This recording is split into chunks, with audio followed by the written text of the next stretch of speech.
अगर आप चुनाव जीत जाते हैं तो आप अपने क्षेत्र में पहला काम कौन सा करिएगा?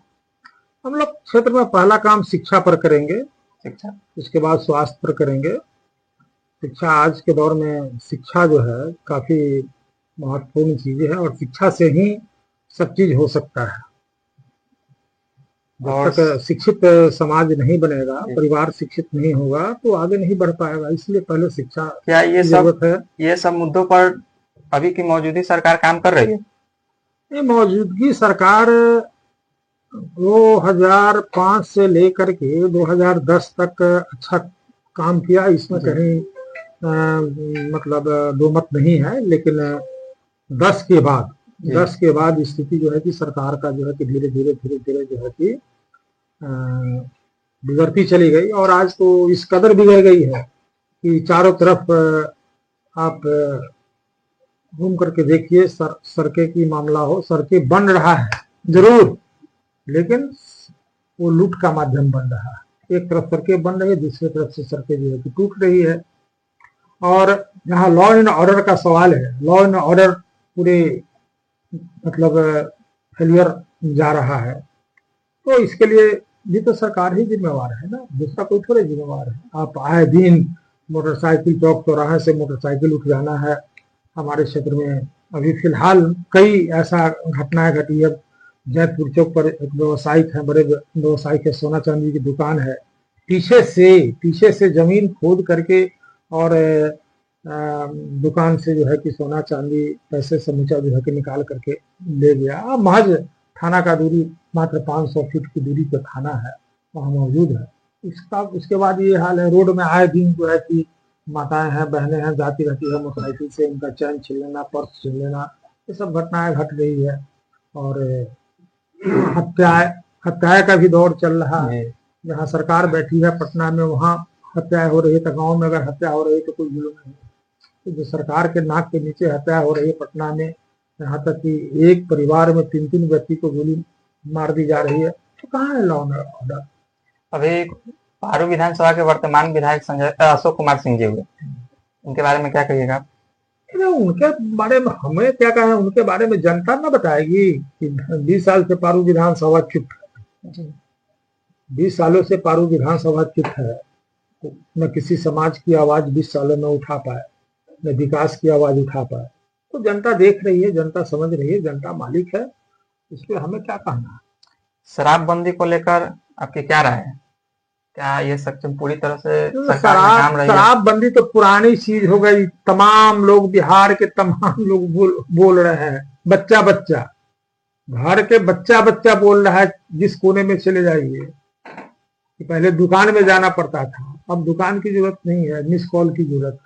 अगर आपकी सरकार, मतलब आपकी पार्टी सरकार में आती है तो शराबबंदी पर आपका क्या रिव्यू होगा? उसका रिव्यू होगा। हमारे नेता आदरणीय तेजस्वी यादव जी ने कहा है, हम रिव्यू करेंगे, उसको समीक्षा करेंगे। क्या आप मानते हैं कि बिहार में जात पात की राजनीति होती है? जात पात तो शुरू से है, तब ना ये गठबंधन का दौर चल रहा है। लेकिन पारू विधानसभा में कोई जात पात नहीं है। पारू विधानसभा में कोई जात पात नहीं है। सभी समाज के लोग, A to Z के लोग हम लोगों के साथ हैं।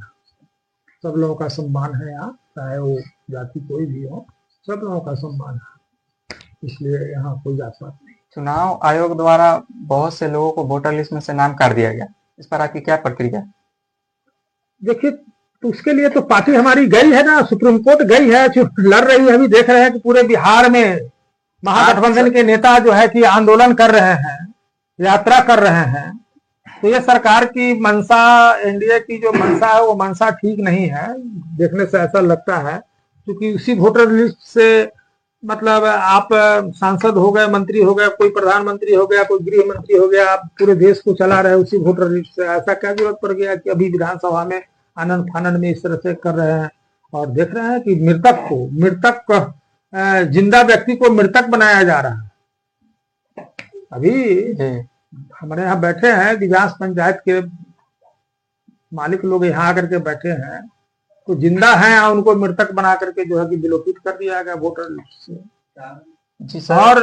और शिफ्टेड लोग घर में मौजूद है, और उनको शिफ्टेड दिखाया जा रहा है।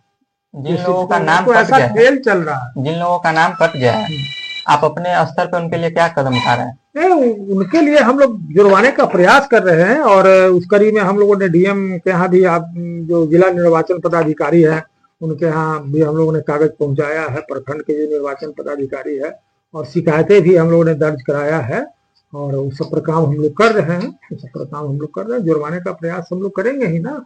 आप अपने क्षेत्र की जनता से जुड़ने के लिए क्या क्या कदम उठा रहे हैं? हम तो घर घर जा रहे हैं, हर घर जा रहे हैं जुड़ने के लिए, सब लोगों से मिल रहे हैं। एक तरफ से जब क्षेत्र में हम लोग जा रहे हैं तो हर घर में डोर टू डोर कैंपेन हम लोग कर रहे हैं। तो इससे बड़ी, अब इसके आगे तो कुछ बचता नहीं है जी। इसके आगे क्या बचेगा? जब आप मतदाता मालिक के दरवाजे पे जाए और वहां जाकर के उनको सम्मान हम लोग दे रहे हैं, उनको जो है कि अभिवादन कर रहे हैं, उनसे अपील कर रहे हैं कि इस बार जो है कि आप, पारू विधानसभा 20 सालों से चुप है, कोई आवाज नहीं है पारू विधानसभा में, आप बदलिए। और हमारी जो नेता है हमारे तेजस्वी यादव जी, उनका विजन है, विजन को भी हम लोग बता रहे हैं। माई बहन योजना है जो प्रत्येक महिला को मतलब 2,500 रुपया हम लोग देने का काम करेंगे। बिजली 200 यूनिट बिजली हम लोग फ्री करेंगे। उसके बाद गैस सिलेंडर है 1,000 अभी लग रहा है कीमत, उसको 500 रुपया में हम लोग आम आदमी को जो है कि महान मतदाता मालिक को यहाँ घर तक हम लोग पहुंचाएंगे। उसके बाद नौकरी का तो कहना ही नहीं है, वो तो 17 महीने में कार्यकाल आपने देखा है युवा नेता तेजस्वी यादव जी का, कि 17 महीने में 5 लाख लोगों को जो है कि नौकरियां दिलवाने का उन्होंने काम किया है। तो ये कम बड़ी उपलब्धि नहीं है, कि ऐतिहासिक उपलब्धि हमारे नेता हासिल किए हैं। विश्व में ऐसा कहीं भी किसी देश में नहीं हुआ। भारत की बात छोड़ दीजिए, आप चले जाइए, उतना कम समय में उतना बड़े पैमाने पर मतलब नौकरी देना, मतलब विश्व में ऐसा कहीं नहीं हुआ था। हम लोग ये अध्ययन करते रहते हैं, गूगल से सर्च करते रहते हैं, तो बहुत बड़ा उपलब्धि है कि कम समय में उन्होंने रोजगार दिया। जब समय मिलेगा तो और विस्तार से जो है कि युवा लोगों को जो है कि मतलब रोजगार और नौकरी देने का तो काम होगा ही। तो पुरानी जो है कि हमारे नेता का ये है। बिहार में हाल ही में क्राइम रेट बहुत ज्यादा बढ़ गया, अगर आपकी सरकार पार्टी में आती है तो इस पर कैसे काबू करेगी? नहीं, क्राइम रेट बढ़ गया है वो तो हम बताए ही अभी फिलहाल आपको, तो उस पर काम होगा। क्राइम को हम लोग चाहेंगे कि जीरो टॉलरेंस हो, क्राइम रुके और उसकी व्यवस्था की जाएगी। क्योंकि जो नए नेता है, नए सोच के हैं, तो उनके पास रोड मैप है कि कौन काम हमको कैसे करना है, तो उस हिसाब से जो है कि क्राइम कंट्रोल किया जाएगा। आप अपने क्षेत्र से चुने जाते हैं तो बहुत से ऐसे क्षेत्र में लड़के होते हैं जो गलत कदम उठा लेते हैं, उस पर कैसे काबू करिएगा युवाओं के लिए? नहीं, जो गलत कदम उठाते हैं युवा, तो ऐसे मतलब हम लोग कार्यक्रम कर रहे हैं, सभी जाति का सम्मेलन हम लोग अभी ने किया है और कुछ जातियां बाकी है, तो युवा सम्मेलन भी करेंगे और युवा लोगों को हम लोग समझाने बुझाने का काम करेंगे और युवा लोगों का अच्छा रास्ता हम लोग दिखलाएंगे कि भाई आप पढ़िए लिखिए और नौकरी कीजिए, रोजगार कीजिए। ये सब चीजों पे हम लोग काम करेंगे। युवा को क्यों भटकने देंगे? युवा देश, युवा ही तो भविष्य है हमारा। विपक्ष आरजेडी पार्टी पे जंगल राज और तेजस्वी यादव पे 9वीं फेल का आरोप लगाती है। प्रधानमंत्री चौथी फेल है तो उन पर क्यों नहीं आरोप लगता है? प्रधानमंत्री चौथी फेल है तो उन पर क्यों नहीं लोग आरोप लगाते हैं? अभी तो सम्राट चौधरी 7वां फेल है, तो 7वां फेल है। तो ये लोकतंत्र है, संविधान है, संविधान से देश चलता है ना। तो वो लोग तो संविधान के मानते नहीं है। कहीं लिखा हुआ है क्या? कहीं लिखा हुआ है संविधान में कि जो पढ़ा लिखा व्यक्ति होगा वही मुख्यमंत्री होगा और प्रधानमंत्री होगा? ये तो जन सेवा है।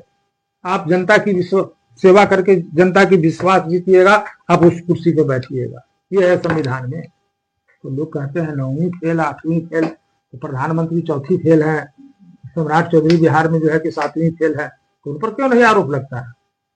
बुरा दिन देखने में चला, मुझसे बुरा न कोई, कहावत है देहात में। चलिए, तो हमारा सवाल यहीं पर समाप्त होता है। सर, अपने क्षेत्र के जनता के लिए कुछ कहना चाहेंगे? जनता मालिक से हम लोग अपील करेंगे, पारू विधानसभा को आप नया बिहार नया प्रारूप बनाइए, यही हम अपील करेंगे। बहुत बहुत धन्यवाद सर।